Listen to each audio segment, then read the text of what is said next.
मिस्र यानी इजिप्ट, एक ऐसा देश जहां हर रेत का जर्रा अपने अंदर एक राज छुपाए बैठा है। पिरामिडों के नीचे, नाइले के किनारे और सदियों पुरानी मुमियों के अंदर कुछ ऐसे राज हैं जो आज तक कोई समझ नहीं पाया। लेकिन आज जो कहानी तुम सुनने जा रहे हो वो एक जवान आर्कियोलॉजिस्ट के बारे में है, ज़ैन, जो कायरो से 300 किलोमीटर दूर एक भूल चुके गांव एल सहारा में रिसर्च के लिए गया था।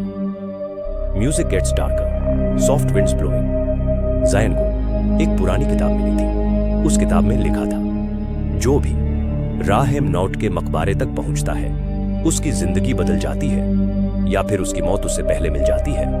लोग कहते थे ये मकबरा कभी फारो राहेमनूत का था, एक किंग जो कला जादू में विश्वास रखता था। उसकी मुमी अब भी कहीं रेत के नीचे छुपी हुई थी। सीन ट्रांजिशन, ज़ायान डिजर्ट में अकेला जा रहा है। Footsteps on sand. एक रात जब चांद पूरा था और रेत से हल्के से हवा चल रही थी, ज़ायान ने एक छोटी सी सुरंग देखी। रेत में आधी धंसी हुई।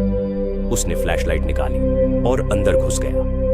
अंदर जाके जो उसने देखा उससे उसकी रगों में खून जम गया। दीवार पे लिखा था, वक्त खुद को दोहराता है, तुम जहां खड़े हो वहां कभी मैं भी था। और नीचे एक आंख बनी थी, एक बड़ी खुली हुई आंख, आई ऑफ हॉर्स। ज़ायान ने अंदर कदम रखा ही था कि दरवाजा पीछे से बंद हो गया। Sudden boom sound, echoing walls, heavy breathing. अंधार अंधेरा, सिर्फ टॉर्च का हल्का सा उजाला। हर तरफ पुरानी मूर्तियां, फेरो के शव और उनके साथ दफन की गई कुछ अजीब सी चीजें, जैसे कि एक सुनहरा मास्क जिस पर लिखा था, सिर्फ सच्चा दिल इसे छू सकता है वरना वो कभी वापस नहीं जाएगा। ज़ायान ने मास्क उठाया। उस वक्त उसके हाथ कांप रहे थे। जैसे ही उसने मास्क को हाथ लगाया, सारी दीवारें हिलने लगी, जैसे जमीन के नीचे कुछ जाग गया हो। Rumbling sound, chanting in ancient Egyptian voice, low and eerie. Zain को लगा कोई उसके पीछे है।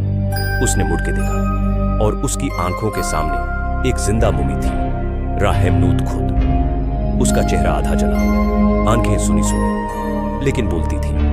उसने कहा, तुम आखिरकार आ गए, तुम मेरे वंशज हो ज़ायान, तुम्हारा लहू मेरे लहू से जुदा है। ज़ायान होश खो बैठा। जब आंख खुली वो एक मंदिर के सामने पड़ा था, हाथ में वही मास्क था।